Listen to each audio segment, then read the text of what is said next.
Bonjour à tous, aujourd'hui on va parler littérature, avec, on va appeler ça chronique littéraire, c'est très prétentieux, mais allons-y, allons-y. J'ai beaucoup parlé de cinéma, de séries, de bandes dessinées, et je me rends compte que j'ai jamais parlé littérature. Alors il y a plein de choses dont j'ai jamais parlé, et que voilà, on veut parler de toute une certaine sous-culture, c'est bien de parler aussi de livres. Donc je m'y attelle, et je m'attelle aujourd'hui avec un premier titre, et pas des moindres, un Jules Verne. Alors, pas le Jules Verne le plus connu. Pas le Jules Verne du Tour du Monde à 80 jours, pas le Jules Verne de 20 milieux sous les mers, pas le Jules Verne qu'on lit tous les jours, quoi.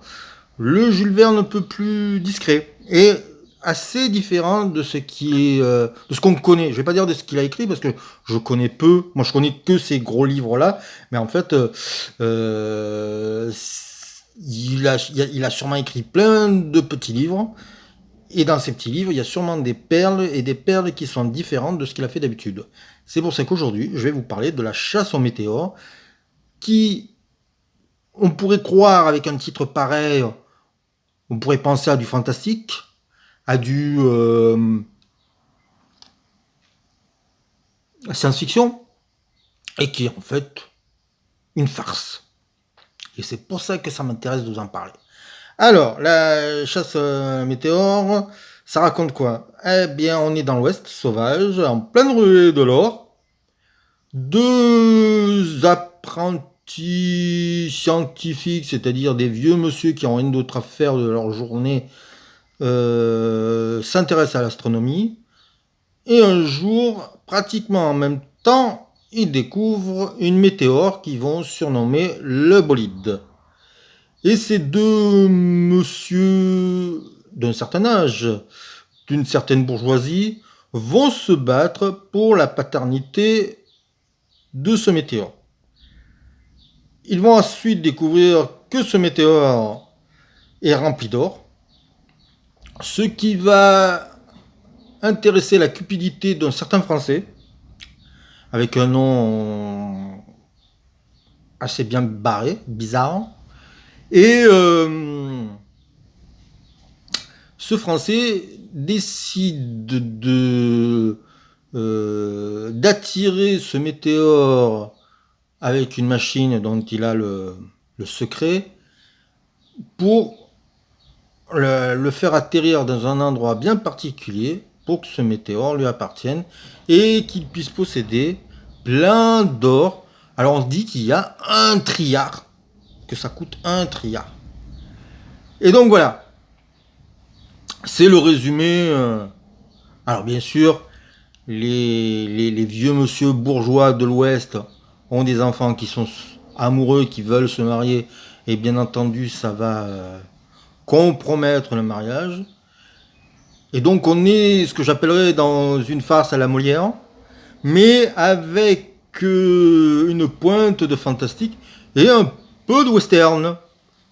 Puisqu'on démarre, donc ça se passe dans l'Ouest, comme je vous ai dit, et on démarre par un mariage dans une ville américaine sur des chevaux entre un cow-boy richissime, aventurier, et une jeune héritière.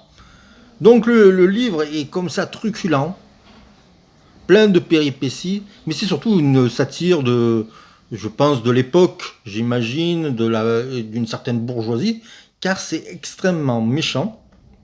Il y a très peu de personnages sympathiques. Il y a un juge, le juge qui marie les cow-boys au début, qui lui est juste. Ça parle du capitalisme aussi, du capitalisme qui devait être effréné à cette époque-là. Et puisque je ne vous dirai pas la fin, mais bien entendu, ce que je peux vous dire, c'est que c'est les banquiers qui vont s'en mettre plein la poche, et pas le pauvre Kidam.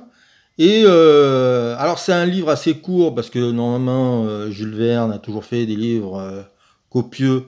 Là c'est un livre de 150 pages.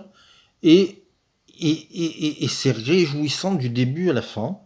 Il arrive à nous happer avec un sujet qui, mine de rien, n'est pas très comme ça passionnant à raconter.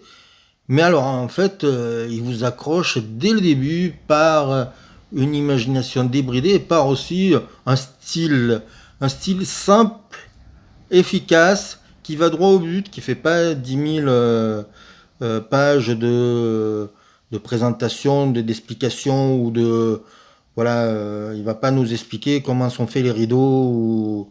Voilà, il n'est pas descriptif. Ça va donc assez vite et c'est réjouissant de page en page. Voilà, donc la météore de la nuit. Non, la chasse à la météore, pardon. Je dis des bêtises. La chasse à la météore de Jules Verne. À lire absolument.